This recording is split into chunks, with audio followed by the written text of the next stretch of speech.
suficiente. A igreja não está servindo apenas uma liderança espiritual local. Você não serve apenas uma placa institucional ou denominacional. Você serve aquele que morreu, ressuscitou e continua vivo até o dia de hoje, trabalhando, operando, fazendo, realizando, movimentando, porque Ele é Deus, Ele é soberano, Ele é esplêndido e não há ninguém que possa contra Ele. E agindo Ele, quem impedirá? Ainda há poder no nome de Jesus. Por gentileza, olhe para mim, grave o que eu vou lhe dizer. O nome de Jesus ainda tem poder. Eu estava no Paraguai com a minha família fazendo um trabalho de fortalecimento de uma igreja. Um belo dia, no primeiro mês que eu cheguei no Paraguai, um pastor me convidou para pregar em um culto de jovens na igreja Assembleia de Deus, Maranata. Eu cheguei para pregar, preguei no culto de jovens. No final do culto, o pastor falou assim: missionário, por favor, ore pelos jovens aqui diante do altar. E aí trouxeram os jovens. No meio dos jovens veio uma jovem surda e ficou desse lado esquerdo, aqui do meu lado esquerdo. Ela se aproximou, ficou aqui. Eu ainda não dominava o castelhano, o espanhol. Eu precisava de uma tradutora, porque era o primeiro mês que eu tinha chegado no país. E aí, quando eu comecei a orar, eu esqueci da tradutora. Eu não dava intervalo para ela interpretar. Como toda assembleano pentecostal, meu irmão, quando eu liguei aqui no 220, comecei a orar e fui embora. Comecei a orar e esqueci da intérprete.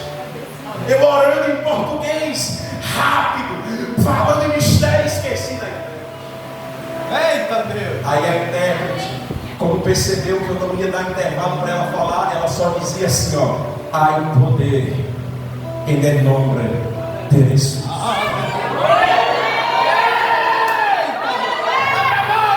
Eu orando em português e ela dizendo: há um poder em nome de Jesus. Eu orando, ela começou a aumentar a voz: há um poder em nome de Jesus. Eu orando, e ela começou a gritar: ai, poder em nome de Jesus.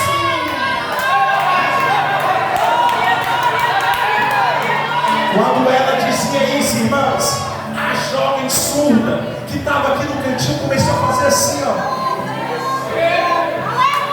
Aí ela gritava: ai, poder em nome de Jesus. Aí a jovem: eu estou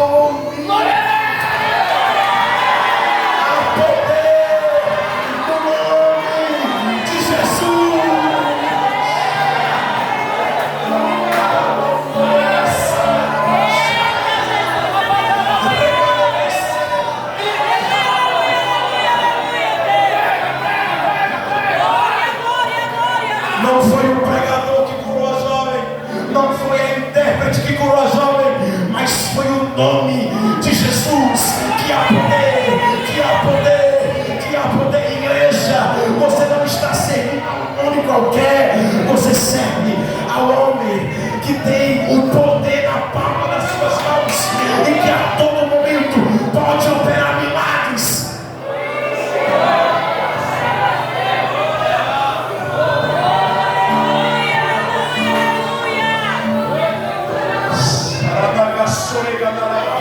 Levante sua mão, levante sua mão. Há poder no nome de Jesus. Há poder no nome de Jesus. Eu não sei qual é a tua limitação. Eu não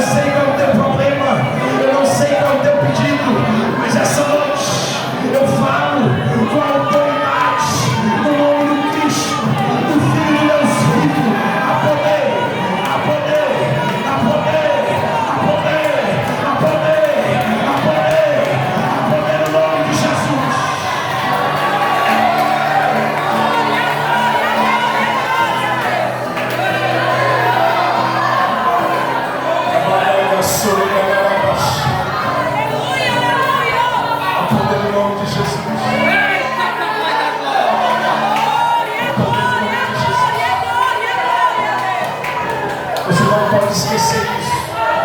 No poder do nome de Jesus. Vai, prega. No poder do nome de Jesus. A igreja não pode esquecer disso. Lembre-se, você não foi chamado apenas para ficar sentado em um banco de uma cadeira. Você foi chamado para revelar quem era o Cristo, aquele que tem poder na palma das suas mãos. É forte, Brasil, vai! Você foi chamado para isso. Essa é a sua chamada. Esse é o seu propósito como igreja. Olhe para mim, por favor, querido. Missão é um estilo de vida. Sabe por quê? Quando o pastor faz evangelismo na igreja, só aparece 5, 10, 12 pessoas. Porque a maioria não se envolve missionário. Porque a maioria acha que a missão é algo departamental da igreja. Isso, não é. Isso. A igreja acha que a missão é uma organização mensal que acontece ou quando dá tempo, e não é. Eita Deus. A missão é um estilo de vida da igreja. Quando você fala em ter bom testemunho, está falando em que a missão sua precisa revelar o Cristo. Todas as coisas estão em torno da missão relacionada à igreja. Tudo que está na Bíblia aponta para a salvação. A salvação só acontece com a revelação de quem é o Salvador. É por isso que a Bíblia fala: como ouvirão se não há quem pregue? E como pregarão se não forem enviados? Olha para o seu irmão, diga para ele: a missão é um estilo de vida. Olhe para mim, grave o que eu vou lhe dizer agora. Então você está no Congresso de Missões. O Congresso de Missões é para você sair hoje daqui pensando em missão. Coração incendiado em fazer mais alguma coisa para Deus esse ano. Tem uma frase que diz assim, ó, olha para mim, você tem que gravar isso aqui agora. Tem uma frase que diz assim, ó: se você não está levando pessoas para o céu, provavelmente você também não está indo para lá.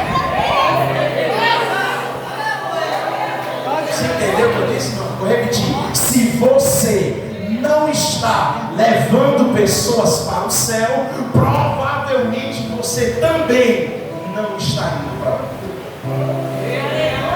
Tem misericórdia, Jesus.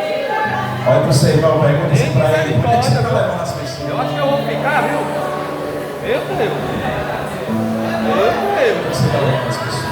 O negócio é sério, viu, meu irmão? Por que você está influenciando as pessoas? Igreja, estamos vivendo dias terríveis. Estamos vivendo dias maus. Quem já pensou, se você parar para conversar com os nossos irmãos e irmãs, os nossos pais na fé, como eu estou vendo algumas senhoras de cabelos grisalhos que eu tenho tanto respeito e carinho. Pare para conversar com essas pessoas, como o nosso pastor está aqui. Pergunte a eles se na juventude dessas pessoas eles viam o que estão vendo hoje. É verdade. Esses dias eu estava conversando com um patriarca da nossa igreja, um senhor de 90 anos de idade, muito lúcido. E ele dizia para mim: Diego, meu filho, eu estou assustado com o que eu estou vendo. Estamos vivendo os dias maus. Jesus está voltando.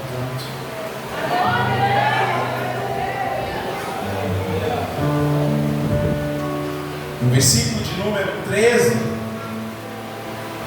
a Bíblia diz que na reunião, quando eles perguntam a Pedro e João em que nome eles fizeram o milagre, Pedro e João revela que foi o nome de Jesus. No verso 13 do capítulo 4, a Bíblia diz assim: então eles quem? Os sacerdotes que estavam reunidos, falam assim: vendo a ousadia de Pedro e João informados que eles eram homens sem letras, indoutos, eles maravilharam-se e reconheceram que eles haviam estado com Jesus.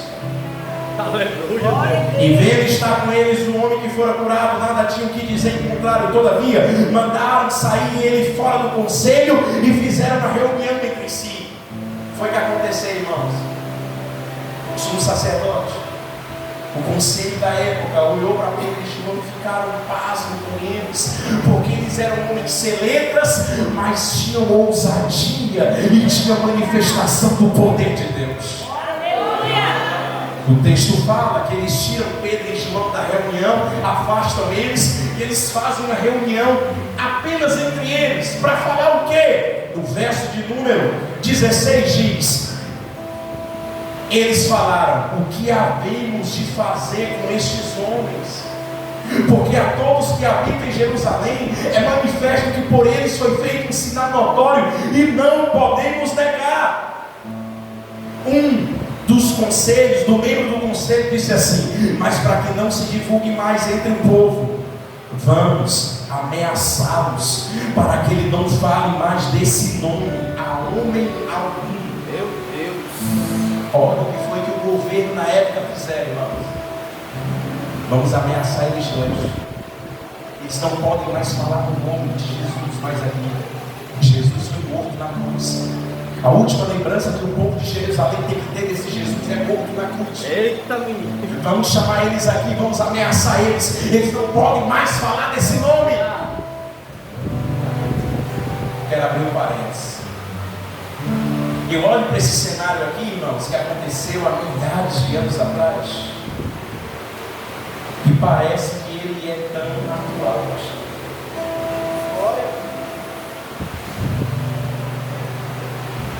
Há milhares de anos atrás, quando a pequena igreja iniciava, a igreja primitiva, o governo da época queria parar a igreja, ameaçando, prendendo os irmãos, dando pisa nos irmãos. Parece que esse cenário ele está se montando nos dias atuais de novo. Alguns estão dizendo que precisa reeditar a Bíblia, que ela foi escrita de maneira errada, aonde os pastores estão sendo limitados de pregar a palavra.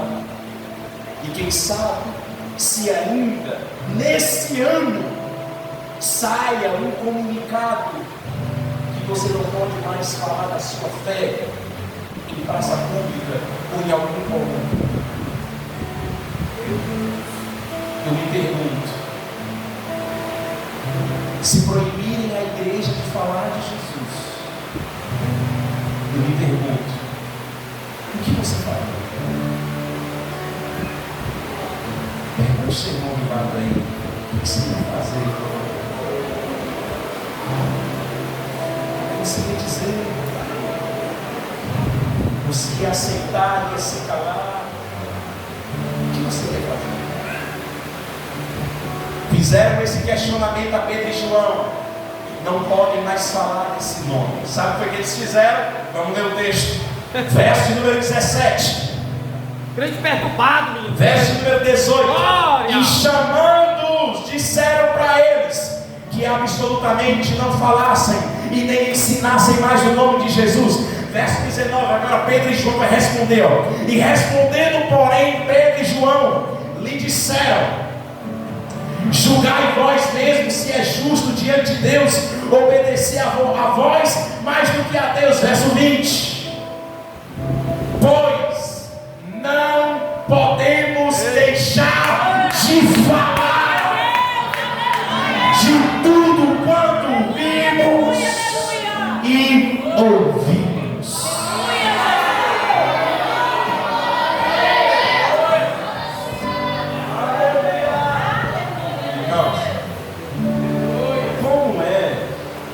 Você acha que vai conseguir calar Pedro? Pedro está dizendo assim, eu não posso deixar de falar de Jesus.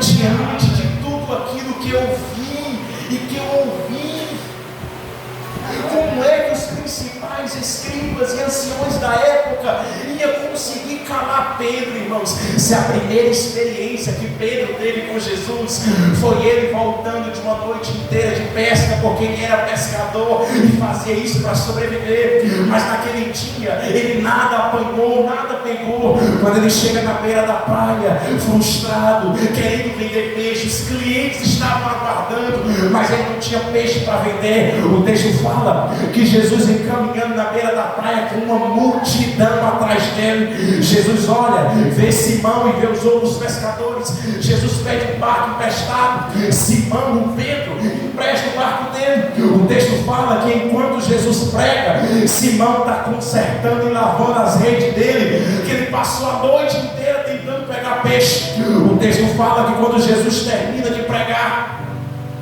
ele chega para Pedro e fala: Pedro, ajeita as tuas coisas e vamos para alto do mar. Ele olha para ele curiosamente e fala: tudo bem. Pedro coloca as redes do barco, vão para alto mar. Por incrível que pareça, Jesus manda ele parar no lugar que ele passou toda a noite. Eita!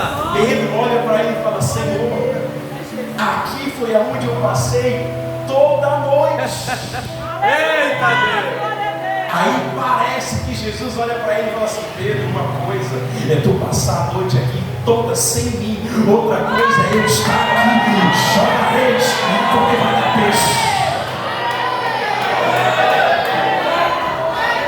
O texto fala que o Senhor joga a rede e veio tanto peixe que ele não podia colocar dentro do barco e teve que dividir. Como é que Pedro ia deixar de falar de Jesus, irmãos? Aleluia! Se um belo dia sobreveio uma tempestade sobre o barquinho que eles estavam, eles achavam que ia morrer. De repente eles veem alguém andando sobre as águas, eles achavam que era um fantasma. Jesus aparece e fala: sou eu, o Senhor de vocês. Pedro, como era sempre muito atrevido, fala: Senhor, se é tu mesmo, deixa eu ir andando até o Senhor. Aí Jesus: não, vem Pedro, vem ter a experiência de andar sobre as águas. E Pedro pula, e o mar agora fica sólido, e Pedro começa a andar. Como é que Pedro vai deixar de falar desse homem? Eita Deus! Posso falar uma verdade para vocês, amigos? Deus! Sabe quem é que não fala de Jesus? São pessoas que nunca viram e nunca ouviram experiências com Ele. Eita Jesus! Não tem como alguém ter vivido experiências com Ele não falar dele. Aleluia, Deus. É impossível um cristão que teve uma experiência extraordinária com Cristo não falar dele. É impossível. Glória a É Deus. impossível. Deus é forte. Como é que João ia deixar de falar de Jesus, irmãos? João era o discípulo amado. Jesus era um dos três que, quando Cristo queria orar de forma íntima, ele fazia parte desse grupo. É tanto que João tinha tanta intimidade com Jesus, João conhecia tanto Jesus, que lá em João capítulo 21, quando Jesus morre, ressuscita, e era a terceira vez que eles iam aparecer aos discípulos. A Bíblia fala em João capítulo 21, depois de ser ler em casa, o texto fala que os discípulos estão em luto pela morte de Jesus. Eles vão pescar a noite toda, nada apanha, estão voltando pela manhã da pesca. Quando eles chegam na beira da praia para encostar o barco, o texto fala que Jesus estava na praia já esperando eles. O texto fala que quando eles chegam na beira da praia, nenhum dos discípulos conhece Jesus. E aí Jesus pergunta assim a ele: tendes alguma coisa de comer? Aleluia! Os discípulos olham e falam: não, Senhor, pescamos toda a noite, nada pegamos. E nenhum dos discípulos tinha conhecido Jesus. Aí Jesus fala assim: ó, nada apanharam, e ele nada. Eles estavam na beira da praia, mas Jesus fala assim: pois pega a rede e joga do lado direito do barco. Eita Deus! Os discípulos pegam no raso, irmãos, jogam a rede Eita do Deus! lado direito. Glória! Quando eles puxam, veio uma multidão de peixes. Aí o texto fala, João pediu. Oh, glória. Quando eles puxam a multidão de peixes, João olha para Pedro. Me acompanha aí, ó. Lançai a rede do lado direito do barco. Assim eles fizeram e logo não conseguiram recolher a rede. Vai lá, versículo 7. Diante disso, o discípulo a quem Jesus amava, quem? João, disse a Pedro: Pedro, esse homem é isso? Oh, glória a Deus! É o Senhor. Glória a Deus! Eita, que palavra! Glória! Jesus, Pedro, é o nosso Senhor, Pedro, Jesus. Rapaz, que fala, aproveita. Glória! Como é que João ia deixar de falar desse homem? É muito forte! Glória a Deus! Só falam de Jesus quem já viu e quem já ouviu palavras dele. Olha para o seu irmão com carinho, diga assim para ele: você precisa ter experiências com Jesus. Você precisa ter experiências com Jesus. Não tem como viver o estilo de vida em missões se você não tiver experiências com Jesus. Você precisa vê-lo. E quando eu falo vê-lo, eu não estou falando fisicamente, mas eu falo ver as ações divinas nele sobre ti e sobre a tua casa. Eita Deus! Você precisa ouvi-lo. E quando eu falo ouvi-lo, eu estou falando sim de uma voz que te orienta, uma voz divina que traz uma espécie de bússola para a tua vida, como também ouvi-lo por meio da sua palavra, porque ele permanece vivo. Vivo. Irmãos, eu sigo em missões há mais de 15 anos. Eu não estou em missões porque eu não tenho nada que fazer. Eu estou em missões porque eu entendi a minha vocação como pessoa dentro do contexto ministerial. Glória a Deus! Eu tenho profissão, eu tinha empresa de móveis projetados, sou marceneiro. Eu ganhava em torno de 15 a 18 salários mínimos por mês, irmãos. E abandonei tudo isso porque entendi a minha chamada diante do Senhor. Que pena que minha esposa não está aqui, mas minha esposa às vezes brinca comigo dizendo assim: meu filho, Deus te chamou para ser milionário e tu entendeu missionário. Eita, homem de Deus! Mas entendemos a nossa chamada, toda a minha família envolvida no processo ministerial. Eu preciso compartilhar aqui um pequeno testemunho com você. Eu vou encerrar. Dá lugar, mano, dá Um lugar! pequeno testemunho para você. Prega, ó, dá lugar! Ó. Vou dar lugar, o pastor está falando. Vai, arrocha, arrocha!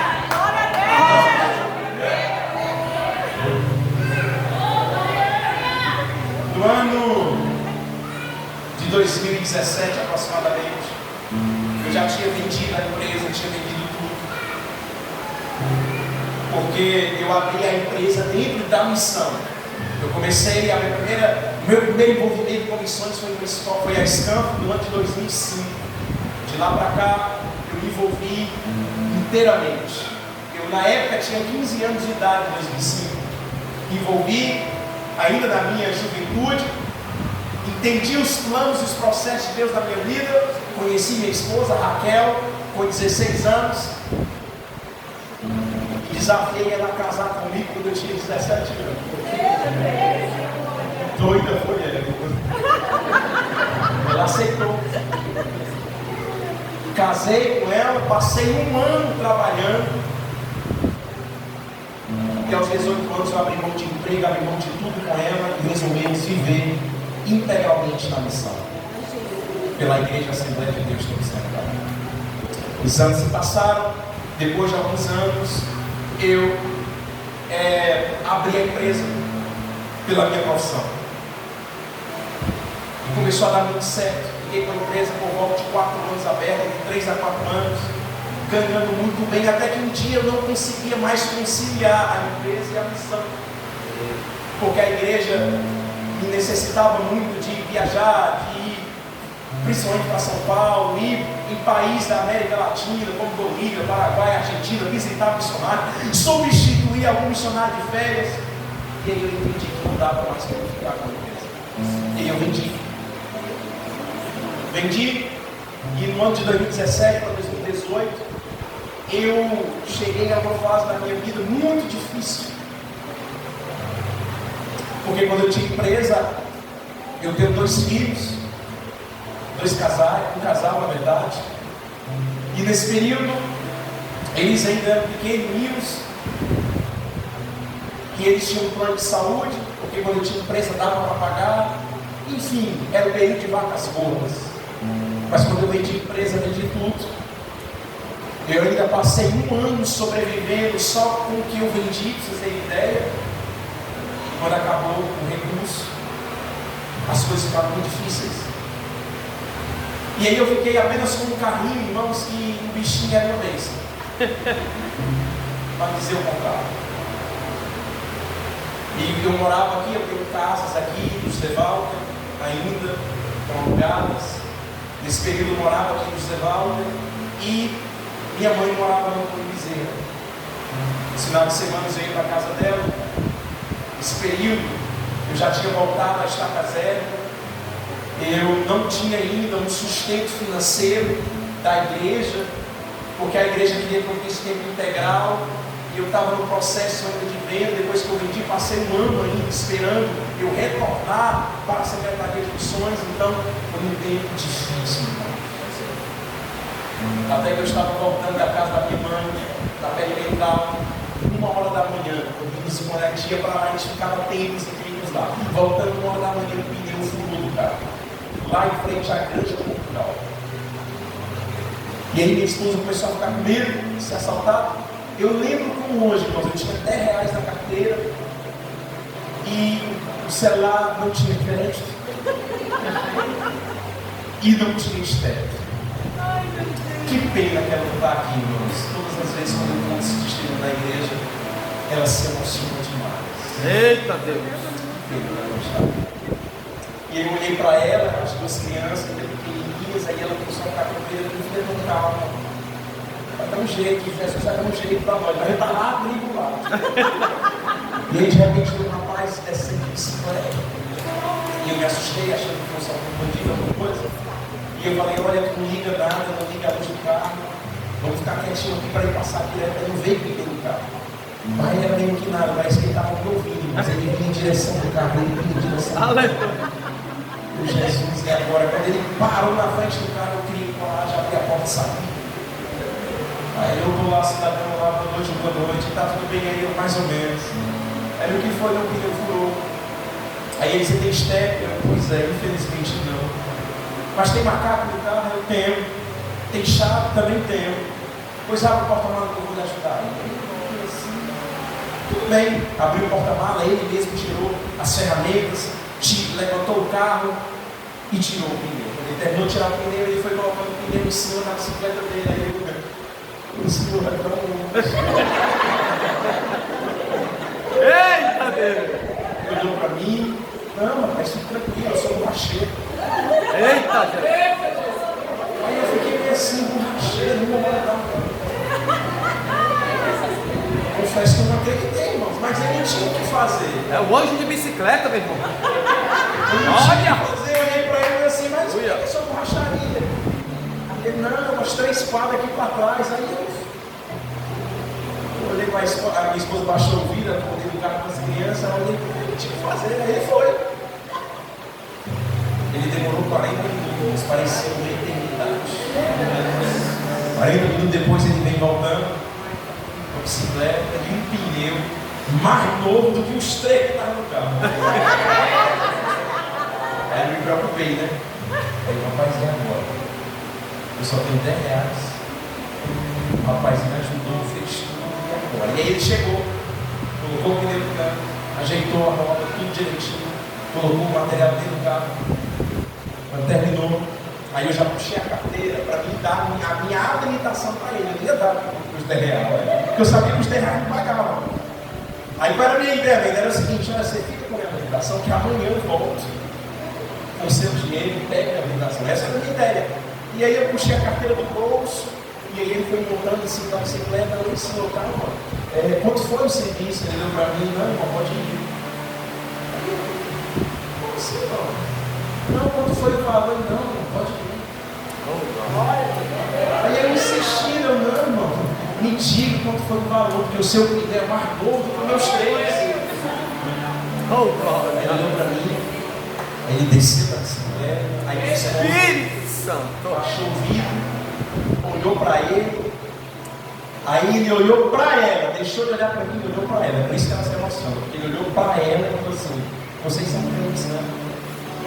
Aí ela respondeu sim. Oh, glória. Aí ele falou para ela, ele também escutou. Ele saudou ela, depois me saudou com o Pai do Senhor. Aí ele olhou para mim e falou assim: irmão, você crê em revelação? Eita, Aí Deus. eu creio. Ajuda, Ele olhou dentro dos meus olhos e falou assim: Espírito Santo. essa noite eu tive um sonho. No sonho, eu estava andando de bicicleta com um carro preto. Eu parava a bicicleta e um homem de vestes brancas chegava ao meu lado e dizia assim: meu servo, vai lá, ajuda os meus missionários.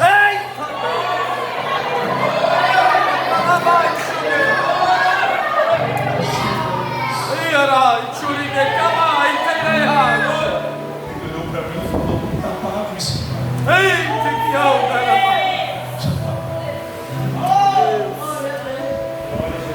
E aí eu pergunto a você: como é que eu vou deixar de falar desse homem?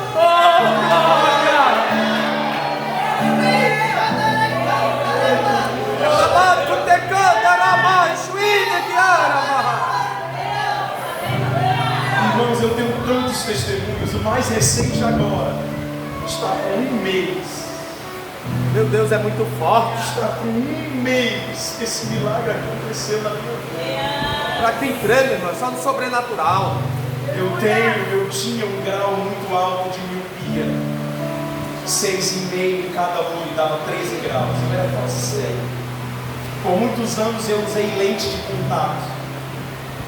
Há 45 dias atrás, as lentes inflamou a corda do meu olho. Eu tive que tirá-las. Fiquei em casa, não podia sair porque eu não enxergava. Até que uma amiga muito próxima a nós ligou para mim 7 horas da manhã, porque ficou sabendo que eu estava em casa, não estava saindo, porque estava me recuperando dos antibióticos, porque a lente tinha inflamado o córnea do meu olho. Ela falou assim: Diego, vem aqui na aldeota, porque eu trabalho com um doutor, com o nome Davi, que ele só trabalha com essa questão de óculos. Vem aqui, você não vai pagar nada, mas o Senhor mandou eu marcar uma consulta para ti. Ela usou essa expressão: o Senhor mandou eu marcar uma consulta para você. Dê um jeito e vem aqui sábado. Eu: tá bom, fiquei assim até com medo. Mandou. Eu cheguei lá, irmãos, eu descobri que eu estava com uma coceira no meu olho. Eita, Jesus. O médico falou para mim: olha, que seu olho está ferido, tem uma úlcera. E eu via uma mancha nesse meu olho direito, não fechava o olho, mas a mancha ficava lateralizada do lado do globo ocular. Mas o meu grau era tão alto que eu achava que era mancha da lente. E o médico falou: você está com úlcera, você precisa operar urgentemente.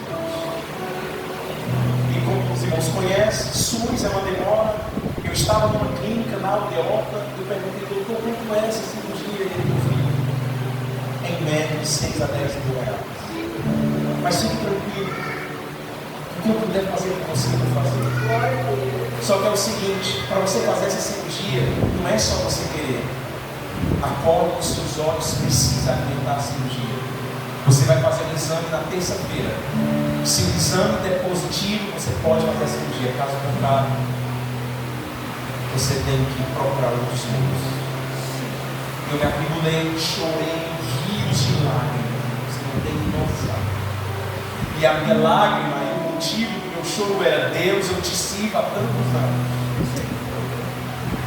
Eu já perguntei tanta coisa da minha vida. Meu Deus! Chegar hoje e ficar sério, Senhor, e eu fiquei em estado de desespero. Terça-feira fui no exame, e o exame deu positivo. Para a glória de Deus, o médico falou: meu filho, você pode operar. Quinta-feira eu tenho uma vaga, você vai fazer a cirurgia. E agora veio outro problema, mas e agora? O valor, doutor, ele olha, o valor mínimo que eu posso fazer para você é R$3.500, menos que isso eu não posso. Porque eu tenho que pagar o aluguel da sala operatória, eu tenho que pagar o cirurgia, eu não posso fazer menos que isso. Eu agradeci sobre a ele. O problema é que eu só tinha 24 horas para levantar o dinheiro, irmãos. Eu fui para casa em lágrimas. Aleluia. Saí lá da Aldeota e fui para Pacajus em lágrimas na terça-feira. Eu saí daqui meio-dia, cheguei em Pacajus 1h da tarde. Quando eu cheguei em casa 1h da tarde, eu já tinha ligado para minha esposa para dizer. E aí eu não estava em condições de conversar, eu não enxergava, eu não estava em condições de falar com ninguém.